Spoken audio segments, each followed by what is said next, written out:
নতুন আবার একটা ভিডিও বন্ধুরা চলে এসেছি। দেখো এখানে কড়াই বসিয়ে দিয়েছি, আগেই কড়াইটা আমার গরম হয়ে গেছে। এখানে গোটা ধনে, গোটা জিরে, মৌরি,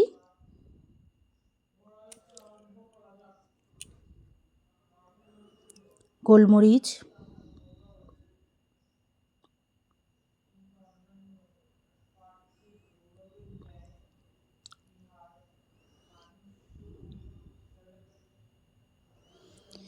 দিয়ে দিলাম মেথি।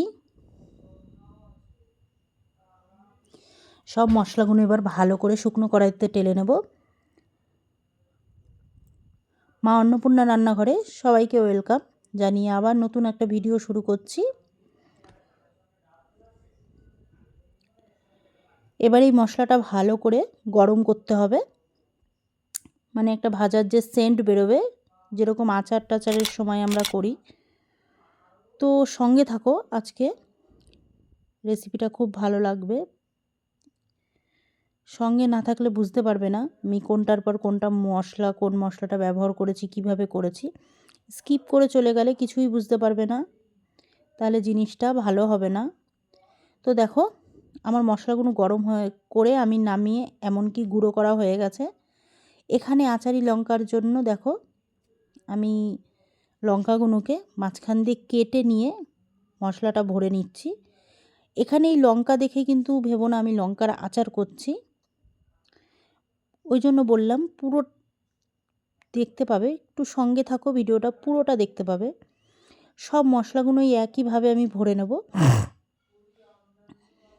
আচ্ছা, লঙ্কাটা আমি একটুখানি হালকা করে নুন জলের মধ্যে জলটা আগে গরম করে নিয়ে ওর মধ্যে একটুখানি 1-2 মিনিট রেখেছিলাম, মানে একটুখানি গরম জলে করে নিয়েছি।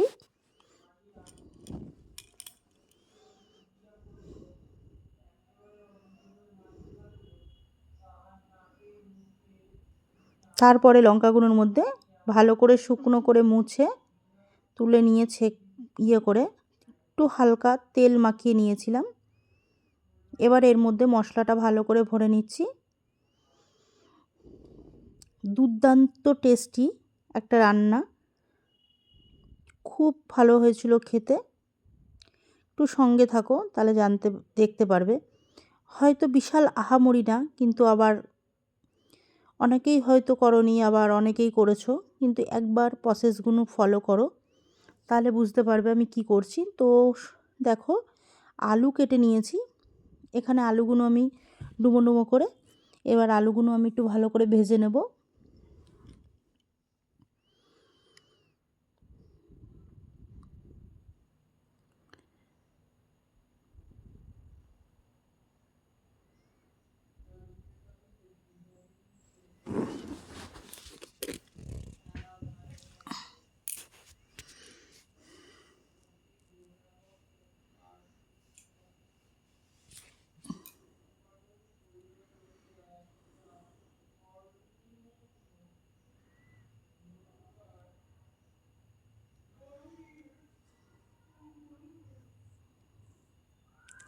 ভালো করে আলুটাকে গরম করে নিতে হবে।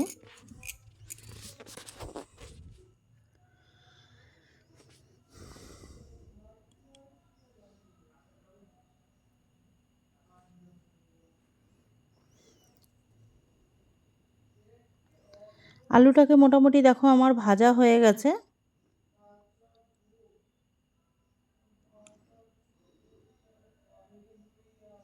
আর এটা আমি সাদা তেলেই করছি। দিয়ে দিলাম ফোড়নে শুকনো লঙ্কা, তেজপাতা।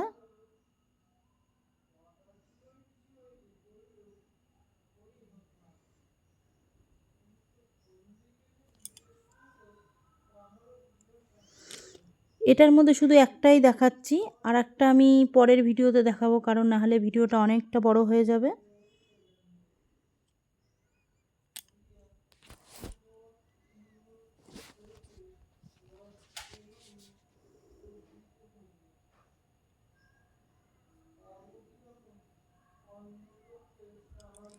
দিয়ে দিলাম এখানে মশলা, দেখো কি কি টমেটো, আদা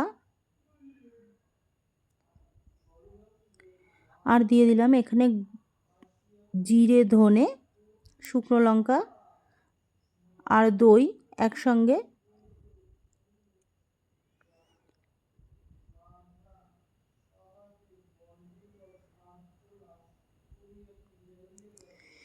টমেটোটা একটু বেশি দিতে হবে এই রান্নাটায়।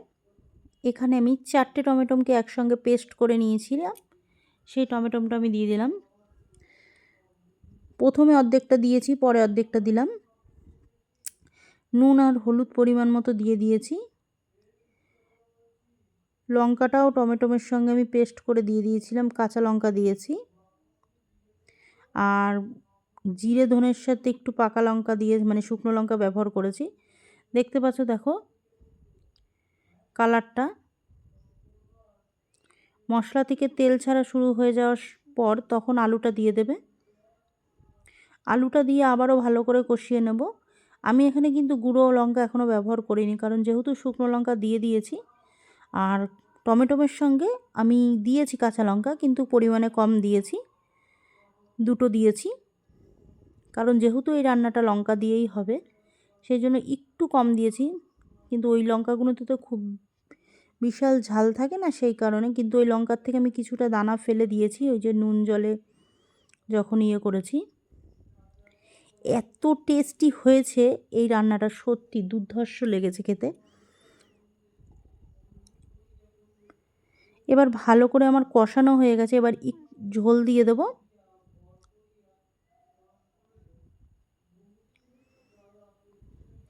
এটা এবার হতে থাক। ততক্ষণ দেখো আমি এখানে বিউলির ডাল আমি ভিজিয়ে রেখেছিলাম। তো আলুটা আমার ঝোলটা শুকিয়ে এসছে। এই পর্যায়ে যখন থাকবে তখন যে লঙ্কাগুলোকে মশলা ভরে রেখেছি সেই লঙ্কাগুলো দিয়ে দিতে হবে। এই লঙ্কাগুলোকে আগে দেওয়া যাবে না, তাহলে পুরো জিনিসটাই নষ্ট হয়ে যাবে। এমনভাবে দিতে হবে যে মশলাটা মানে লঙ্কার ভেতর থেকে যেন মশলা বেরিয়ে না যায়। বিউলির ডালটাও আমার পেস্ট করা হয়ে গেছে।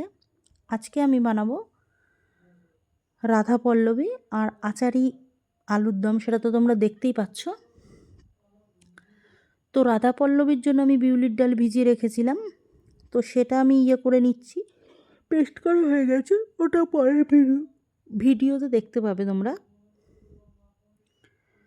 আর এই কারণ যেহেতু 2টো ভিডিও একসঙ্গে করলে পরে অনেকটা বড় হয়ে যাবে, তোমরাও দেখতে চাইবে না, এমনিই দেখতে চাও না। এত সুন্দর সুন্দর রেসিপি দিতাও তোমাদের ভালোই লাগে না বলে। দেখো এখন এর মধ্যে একটু আমের আচারের আম দিয়ে দিলাম, আর সামান্য একটুখানি আমের আচারের মানে মশলা তেলটা একটু দিয়ে দেবে, সেন্টটা সুন্দর আসার জন্য।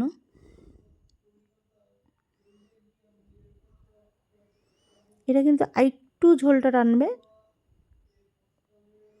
মাখা মাখা টাইপের হবে।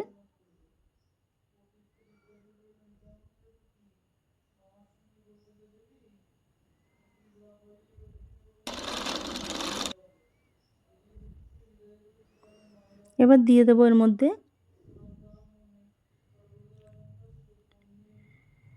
মধ্যে মশলা দেওয়া রয়েছে আমচুর পাউডার, আর যে ভাজা মশলাটা আমি করে রেখেছিলাম সেই ভাজা মশলাটা দিয়ে দিয়েছি একসঙ্গে মিশিয়ে। ব্যাস আমার রান্না কিন্তু কমপ্লিট। এর মধ্যে আমি ধনেপাতা দিয়ে দিচ্ছি, একদম আঁচটা লোতে করে রেখেছি। এখন গ্যাসটা বন্ধ করে দেব।